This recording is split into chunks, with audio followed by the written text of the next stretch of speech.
You're listening to the ERLC podcast.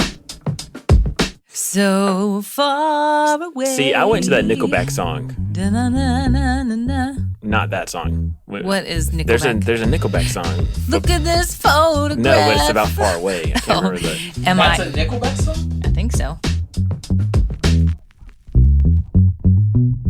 Hello and welcome back to this week's episode of the ERLC podcast, where every week we're talking about our work here at the ERLC and focusing on what Christians need to know about the things going on in the world. I'm Josh Wester, and for 2 weeks in a row, people, we are back in the studio, the real life studio, with my incredible colleagues, Lindsay Nicolay. Good morning, afternoon, evening, or whatever time you're listening to the podcast. The antics are already starting here in the podcast studio as Brent is messing with my section of the notes. Just making some last minute helpful edits. Back off, Brent. Well, it's good to be with you. And Brent, I guess you're already in here, but just say hello. Here I am. We've had 2 days in the last week of 90-degree weathers. It's been excellent. Oh, you are crazy. I was talking to someone this morning, and I pulled up what the weather was. We had 98% humidity here in Nashville. And my, oft-repeated phrase that I love to go to, I enjoy seeing the air that I'm breathing. That's right. Well, I'll just tell you, I felt every single percent of that 98% humidity. Listen, the only good thing about that is that it's good for your skin and helps prevent wrinkles. There you go. Which I'm sure both of y'all are concerned about. This podcast is already improving people's lives. So in the interest of stimulating their minds, Lindsay, why don't you tell us what the ERLC has been talking about this week? Well, hello again, everybody. This week, I wanted to start off highlighting once again something from our interview series because it has just been such a rich and great series. I have thoroughly enjoyed it. And it's so important for us to be aware of the new resources that are coming out, books that are coming out. We just live in such an amazing time when we can have access to all of these books about so many important issues and how to think Christianly about them. So this interview is by Jordan Wooten, and it's titled, What is Religious Liberty and Why is it Important? An interview with Andrew Walker on Liberty for All. If you've listened to the podcast or paid attention to the ERLC for a while, you know that Andrew Walker used to be our colleague, and he has written a new book, and a really accessible book about religious liberty. And you hear a lot of talk about this in the news. You see a lot of resources about this here at the ERLC, but you might be wondering why. Why do we talk about religious liberty? Why is it important? How should I think about it? How can I understand it? And that's why I think it's important that you check out this interview. So starting this out, Jordan says, in America, religious liberty is often called our first freedom, yet religious liberty today seems to be under constant threat. But why?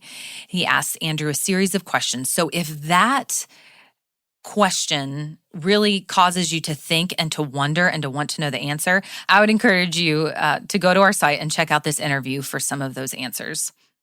Next up is an article that I really loved, and I was so glad that this gentleman wrote it. His name is Stephen Johnson, and it's titled, Why I'm Thankful I Grew Up in an Elderly Church, 3 Ways Older Saints Cared for Me.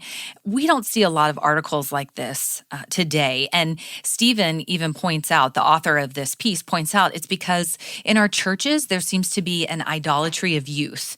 And while we know that youth is good in the hands of the Lord, 1 Timothy even tells us that, we also know that older saints are necessary to disciple us in wisdom. And so he has listed 3 ways that the elderly in his father's congregations over the years cared for him. And those are, they shared their rich wisdom, they taught him how to pray, and they never seemed too busy to care for him. If you read this article, it will just move your heart to reach out to those individuals in your life who would fall into the category of older saints, maybe grandparents, maybe a mentor, maybe a neighbor, fellow members at church. Reach out to them and just tell them thank you. Or if you haven't sat down and talked with them, grabbed coffee with them, had lunch with them, ask them to do that. They, I'm sure, would be eager to pour into your life. They are a rich, rich blessing to our churches, and we need to treat them with the value and the dignity that they are worthy of. And then finally, we have an article by our friend Catherine Parks, and it's titled, What We Need Most for Hard Choices in Parenting, Smartphones, Sports, and Wisdom. So if you combine parenting, smartphones, and sports, and you talk about those things in a public forum or even among your friends, you're bound to run into some controversy. And Catherine initially started this article out by posting on Facebook about some difficult decisions that they are facing regarding giving their children smartphones. What should they do? Regarding traveling sports, how should their kids be involved? Because they see the value of being involved in competition for forming their character. So she started talking about this on Facebook and got lots of comments and realized that this resonated with a lot of her friends, in particular her Christian friends. They're thinking how to be intentional as parents, how to walk in wisdom, how to shepherd their children in the midst of these various areas of peer pressure. What does it look like to think Christianly about these things and to be a distinctly Christian family? And of course, we know that many of us will land in different places. There's no one way or one answer. But what Catherine urges us to do most of all is, number one, go to the Lord in prayer. And number two, in the midst of that prayer, to ask the Lord for wisdom, because he tells us that he will give it generously to those of us who ask. She talks about details about smartphones and statistics. She talks about sports and the value of those within this article. But the heart of the article and what we want you to take away from this is, while we need to exercise charity with one another in our decisions, first and foremost, we need to seek the Lord because we are desperate for his wisdom in parenting in a day and age as complex as ours. Lindsay, that was a really good representation there, just of the different things we do in our work day to day. I mean, we talked about parenting, you talked about the church, and you talked about religious liberty. And so I would just say, again, you really did a good job commending it. But Andrew's, this interview and his book, Liberty for All, is helping to explain what religious liberty is and why it matters. Because as Baptists, we know that like religious liberty is a Baptist distinctive. It is one of those things that is a defining feature of our faith and practice. And so if you ask questions, if you find yourself asking, like, why is religious liberty important, or why would Christians defend the religious rights of others when we don't think that their beliefs are true, or that they don't lead to heaven, or they don't lead to Christ? There actually is a really compelling answer to that. And so some of that is found right there in that interview. So I would encourage people to check that out. And that is such a helpful reminder because we see so many voices out there, folks who say that they are Baptist, and yet when it comes to religious liberty, they have a very narrow definition of religious liberty, which is essentially becoming this kind of weaponized version of politics, as opposed to actually providing a voice for a broad spectrum of folks when it comes to their religious liberty rights, both the ones that we have here domestically with the First Amendment, but then globally, trying to speak out for those folks who want to practice their religion. And I think, Josh, a lot of folks might hear that and I say, well, okay, I guess, I could see both sides of it, but why is it important for me as a Baptist to use my voice or even my platform to speak up for the religious liberty rights of somebody who's not even in my faith? Right. Right. I think that is a question that we would ask. And so, first of all, I would just say, recognize that these rights are reciprocal. So the fact that we enjoy these rights and others don't means that one day we might not enjoy them. So we want to promote the rights of all people. We want to defend particularly the religious liberty of everyone, because we want to have and preserve for ourselves the right to practice our faith. And then if you look at history, just in this country, Baptists used to be jailed, beaten, whipped, put in stocks just because they practiced a faith that wasn't considered by the state to be acceptable, or a form of religion that was considered unacceptable. None of us want to go back there, and we don't want others to experience that either. So that's why this is so fundamental and important. It's a part of our own story. Right, and that's what I love about this piece is you read through this interview with Andrew, and hopefully it will resonate with you as a Baptist or an evangelical about why we need to have a broad belief and application of religious liberty. Two things from the other articles that you surfaced here, Lindsay. So in Stephen's piece, I love the second bullet point that he makes about listening to older saints in the faith because they taught him how to pray. And it wasn't so much as like the structure of a personal prayer, but just the habit of prayer. I mean, that is that is certainly something, man, I could have used early on in my life. It still could. And look to folks who have walked for a longer time with Jesus and want to learn and pick up their best habits. So I love that he included that in there. And then the piece that Catherine Parks wrote, particularly about sports, I mean, that resonated with me because we have begun that season of life with our 3 children. And the temptation there to just like go all in for your child's athletic endeavor. And, what I love about this piece is that it shows, I mean, she cites statistics in there that show just how many families are making an idol out of this pursuit. And look, I was just telling somebody this morning, I got so much enjoyment coaching my son's 6 and under coach pitch team. But that said, like, I still carved out very hard and fast lines. Like, we would not play on Sunday, and we had multiple rainouts. As a matter of fact, we ended up not playing a couple games because I told the league, hey, we are not doing Sundays. We're not going to do that.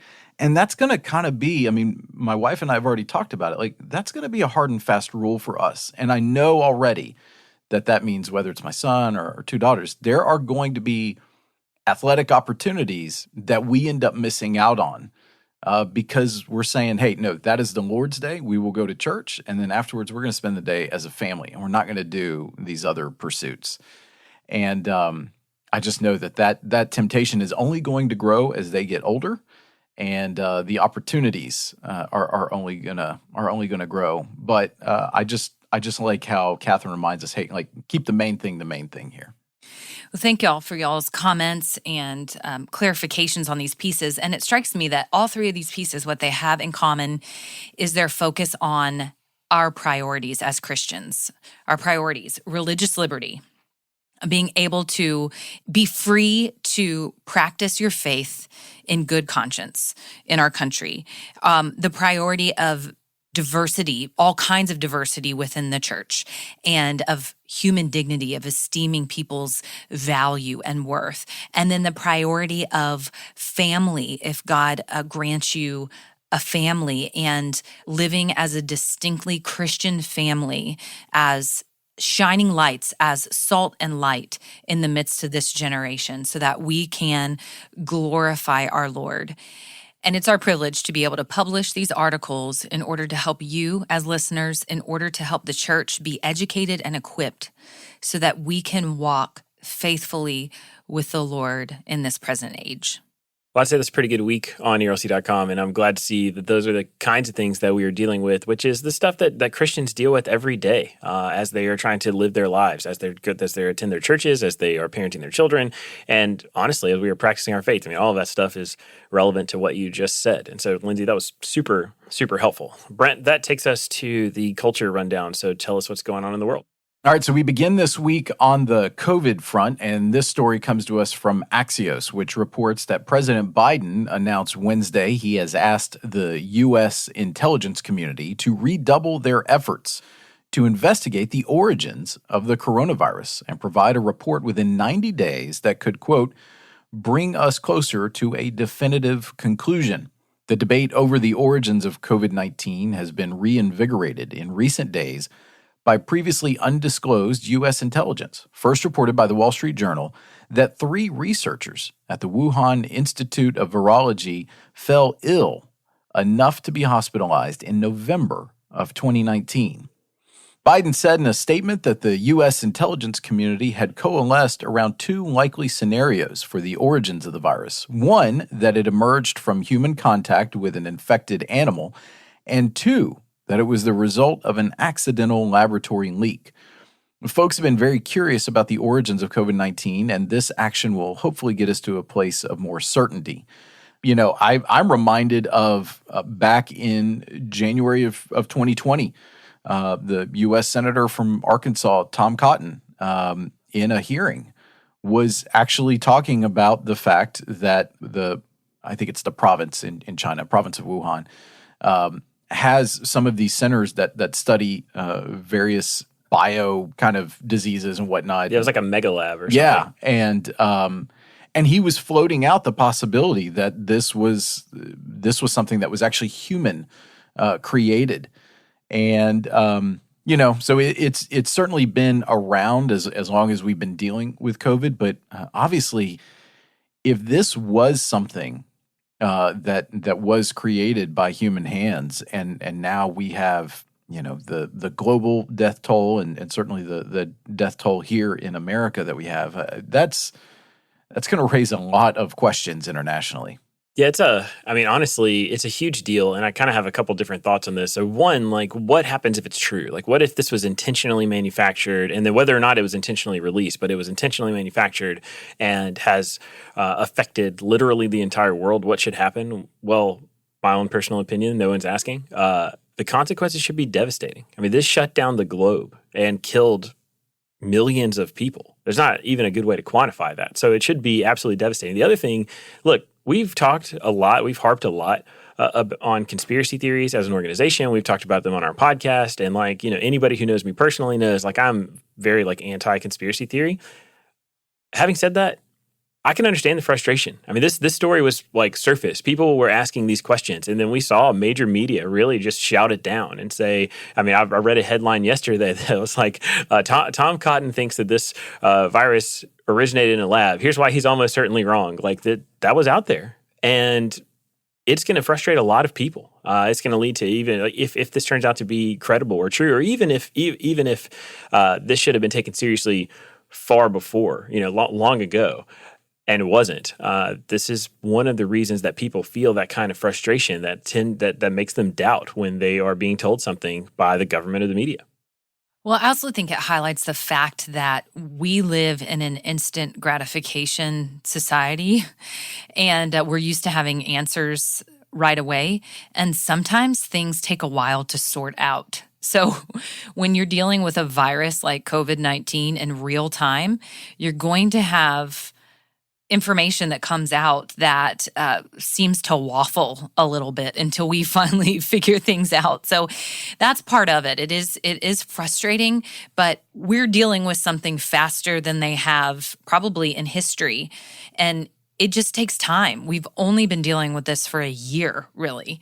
And the fact that we know what we know, that we have a vaccine, that we've been able to step into action so fast is a good thing.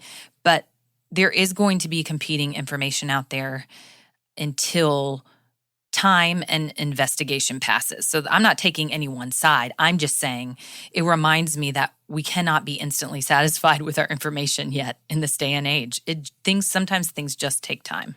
Right. And we also have to understand, right? It's not like this is happening in a open democratic society. It's happening in China, right? Right. Which, if you talk about if there is a country in the world that prioritizes closing off avenues of information, making things secret, and disappearing folks who may know information, it is China.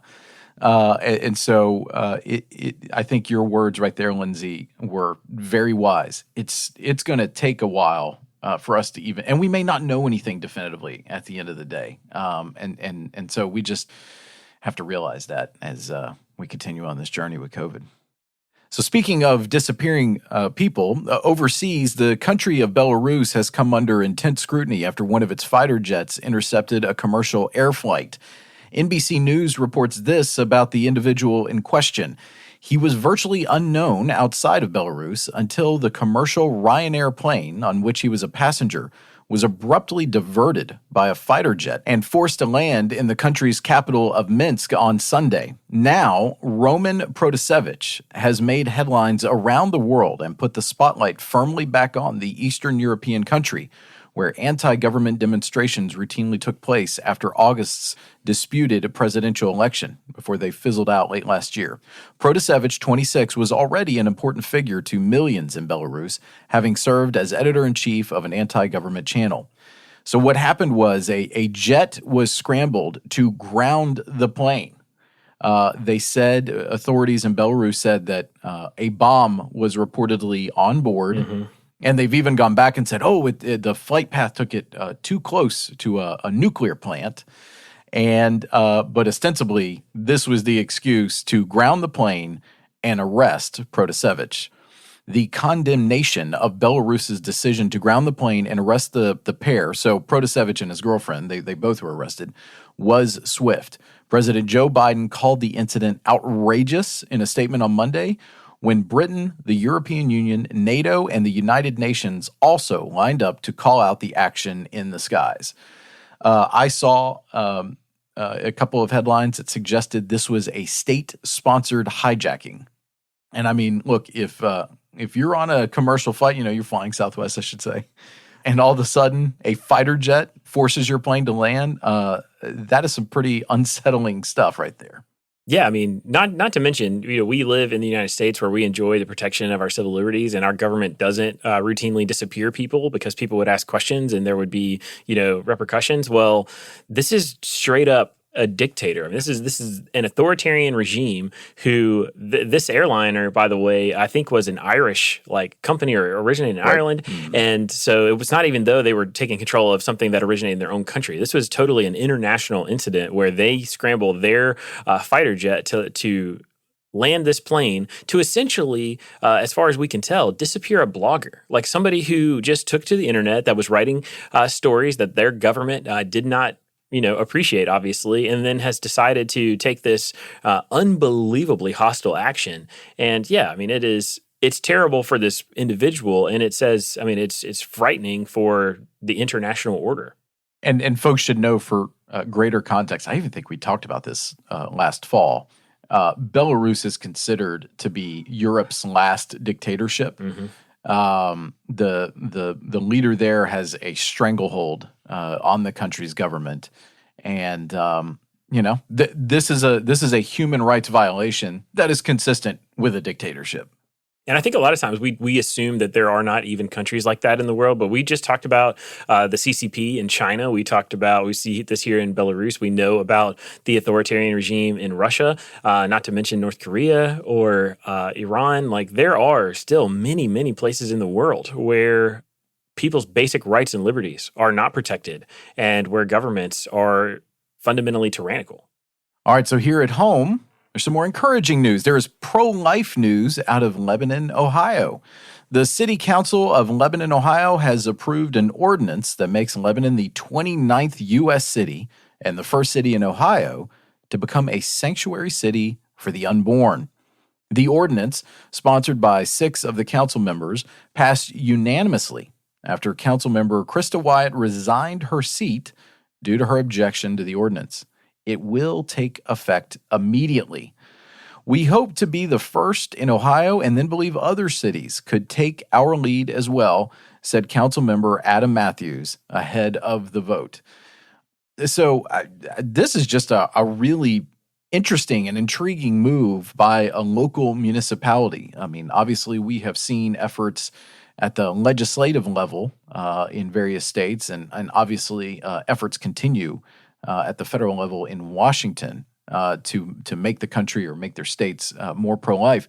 This one's fairly intriguing because it's happening at the city level. So I have a question for those who might not understand how legislation works, which includes moi. So you said this takes effect immediately. Will this be likely to come up against opposition? Meaning, can it be taken to another court or state court or something like that, or it just goes into effect and that's the end of that? Yeah, no, I mean, I would be surprised if as we are recording this, there's not a lawsuit being filed to challenge this. Because, I mean, for starters, in the findings of the actual ordinance, it says human life begins at conception. Okay, well, right there, there's probably a legal challenge.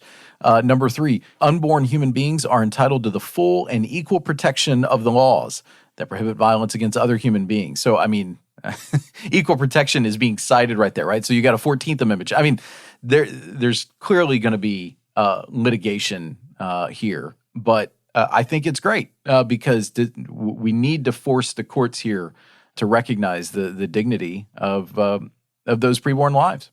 Another question as we look ahead to Roe 50, so the 50th anniversary of the passing of Roe v. Wade, which legalized abortion in our country. Is this type of legislation what would need to happen to be able to protect preborn lives? Meaning, I have heard y'all say to me just in conversations we've had, Roe v. Wade no longer being the law of the land would mean a significant reduction in abortions, but it wouldn't mean no abortions. So is this the type of legislation we would need to be seeing?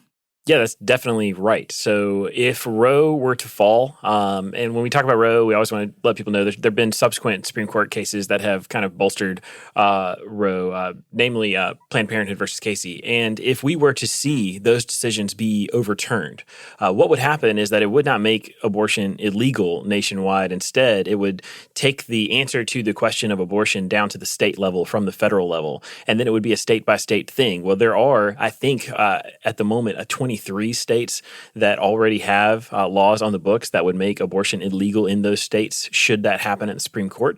And then there are all kinds of subsequent restrictions on abortion in the other states, and more liberal states have, the broadest possible protections for abortion. And so it would be litigated like that. But to answer your question, yes, like these kinds of laws would be most effective should Roe be overturned.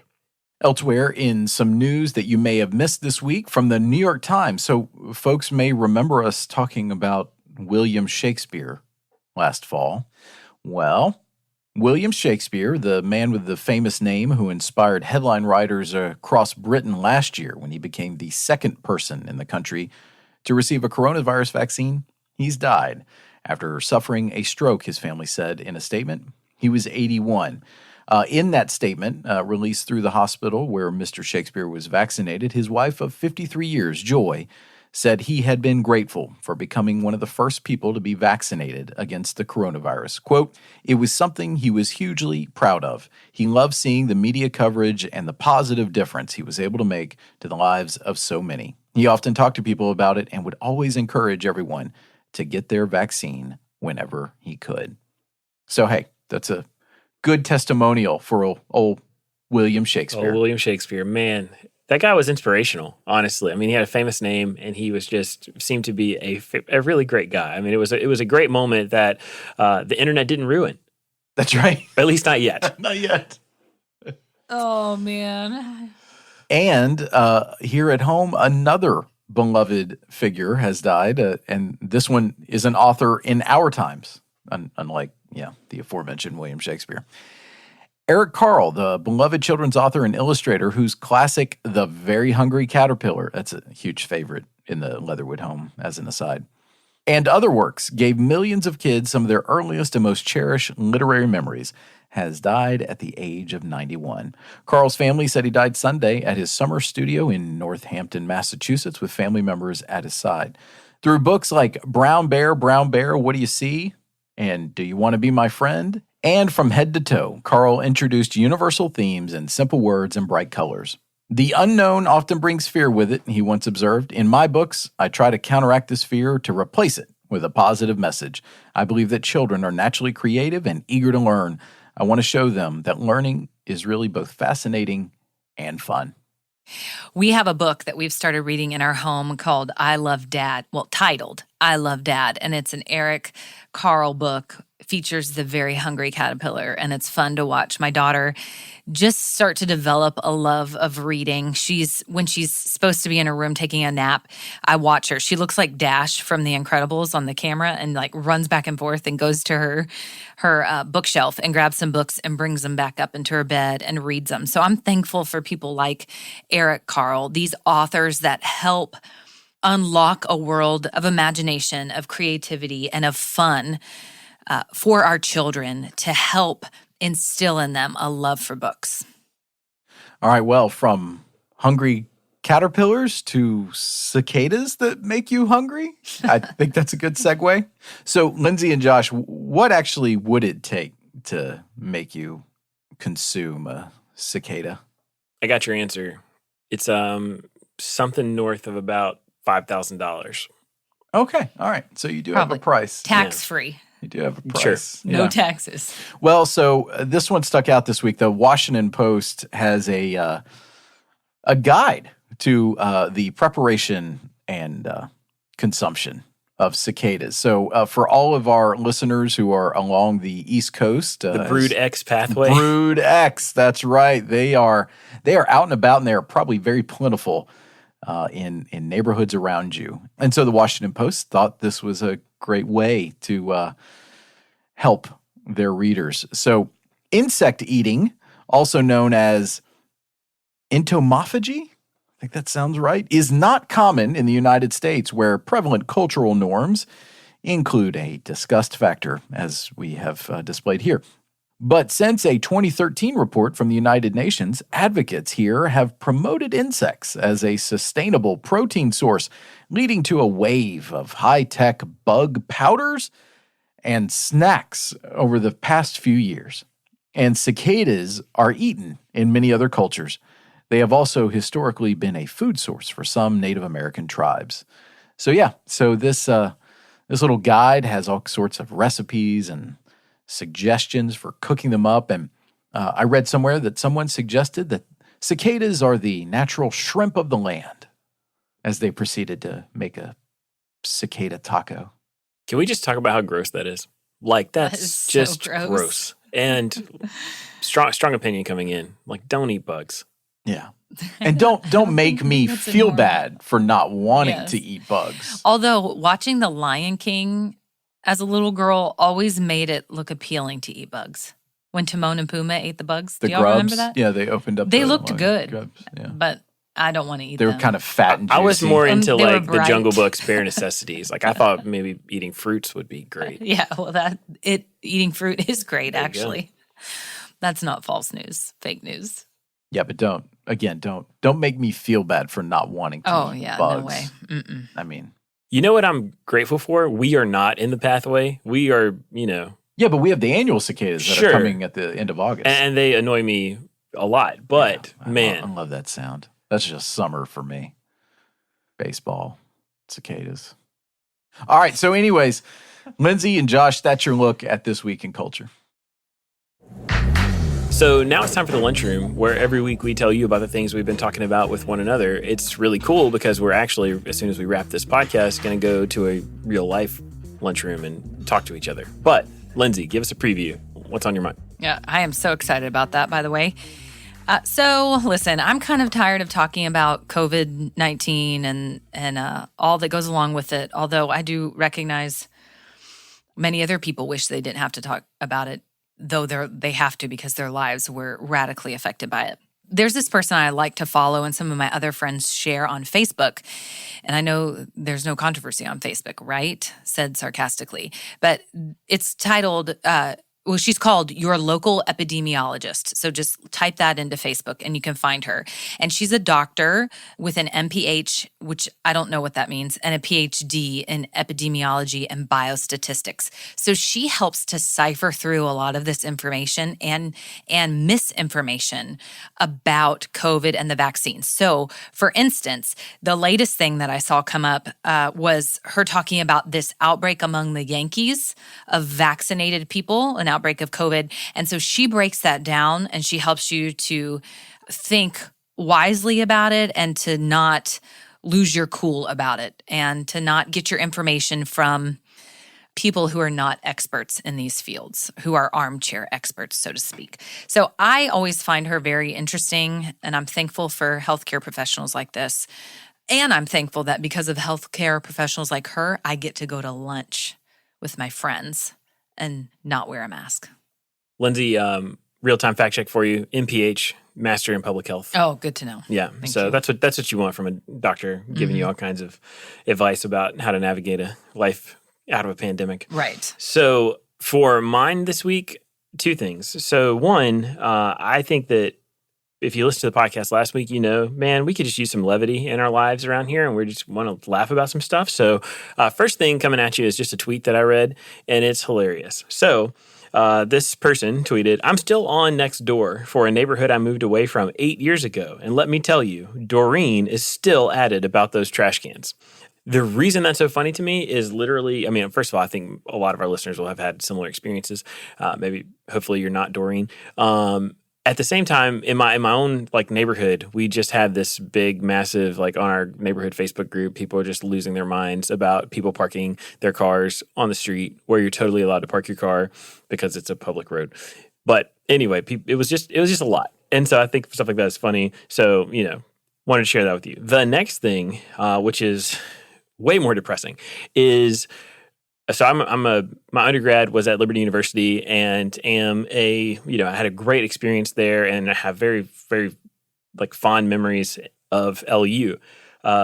They've gone through some really hard times over the past couple of years, and there's this podcast that is kind of taking a look at some of the real some of the dark side of the stuff that has happened. And it's an ongoing podcast called Gangster, Capitalism. And season 3 is focused on Jerry Falwell Jr. and Liberty University. And what I'll tell you as a Christian, as a Liberty grad, is like, man, the stuff in there is dark. And the language is bad. The content is bad. But it is largely, I mean, it's trying to tell a true story. And so I'm not necessarily recommending it to you, or at least I'm recommending it with a huge, personal advisory. But for a lot of people who I know and Christians who want to know more about that story, about what really happened, and honestly, just to see the perils of where money, power, fame, success, where that can lead a Christian into places that you probably never thought you would go or want to go, it is a huge cautionary tale. And so just share that. It's something I'm listening to right now. And it is, it's making me sad. It's causing me to spend time in prayer because even right now, I mean, Liberty is still looking for the next president and trying to chart a course for a much better direction. And so I have found that podcast to be informative, if not really sad. Is the language harsh because it gets into detail about the things that Falwell did? Or is it just because that's the way the hosts... The host, in my observation, I would say is probably definitely not a Christian. So there's some on that side, but honestly, just the actual details of what happened are just so sordid and dark. And so don't listen to it with little ears. I would not listen to it with your kids around. Yeah. Okay. This is a AirPods or headphones kind of podcast. Gotcha.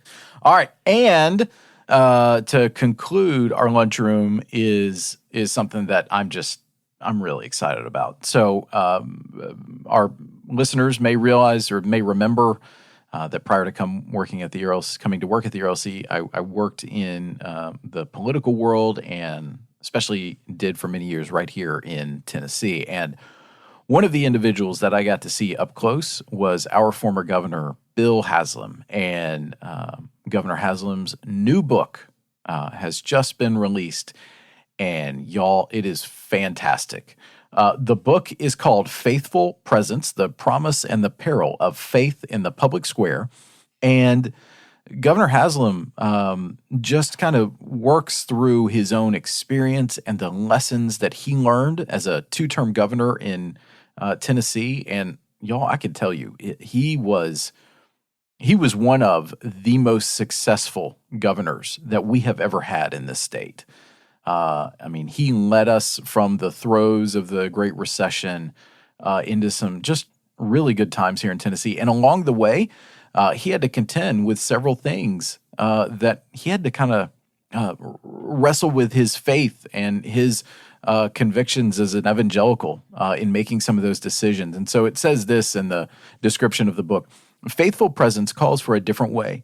Drawing upon his years of public service, Haslam casts a remarkable vision for the redemptive role of faith in politics while examining some of the most complex issues of our time, including partisanship in our divided era, the most essential character trait for a public servant, how we cannot escape, quote, legislating morality, the answer to perpetual outrage, and finally, how to think about the separation of church and state. And I cannot recommend this book more than possible to our audience. Governor Haslam is a faithful believer. He has deep, abiding convictions, and he was an incredible leader in the public square. And so, yeah, I think a lot of our folks, if you if you have an affinity towards our work at the ERLC, I think you will really enjoy what Governor Haslam has here. I got to tell you, that's one that's on my list. It's a book I'm really, really looking forward to. And man, Bill Haslam is one of those people that when you meet him in real life, he holds up. He does not disappoint. He's a man of character and conviction. He was an incredibly able leader for the state of Tennessee. And yeah, he's somebody that I look up to a lot. He welcomed us into his office for a brief meeting with our interns. And I will agree with you, Josh. You meet him in person and you can tell that he is indeed the real deal, genuinely cares about people and is interested in them, interested in their well-being, and cared for the best interests of Tennesseans. Well, look, I can't let us end this podcast or get out of here without also mentioning the John Cena event from this week, where John Cena was forced to apologize in Chinese for saying that Taiwan was a country. It just, in our conversations about authoritarian regimes and specifically the Chinese Communist Party that just controls the largest nation on the planet, it was really sad and disgusting to see him have to do that. And if we have any listeners that actually are a part of the CCP, newsflash, Taiwan is a country. That's right, Brent. That's exactly right, Brent. They are a country. Yeah, it was a major event from the week, and it was all in support of what is maybe one of my favorite movie franchises, which is the Fast and the Furious, because they have their next movie about to release. And yeah, this is particularly hard for you. Yes, it's just a tough time, honestly. It's just to me, it's just to see him buckle because of, let's face it, because of financial. Yes, because of millions of dollars. Yeah, yeah, it's so disheartening. And so I'll leave us on a positive note with saying one of my life mottos: do the right thing because it's the right thing to do. Well, that's going to do it for the show today. Thanks so much for listening. As always, we just absolutely enjoy hanging out with each other and with you each and every week to talk about what's going on in our world at the ERLC and in the world that we all live in together. If you like the show and want to help us spread the word, please consider going to your podcast app and leaving us a rating or review. We do read all of the reviews and find them quite entertaining, especially the nice ones. And we just want to say thanks so much for listening. And we look forward to being back next week with more content.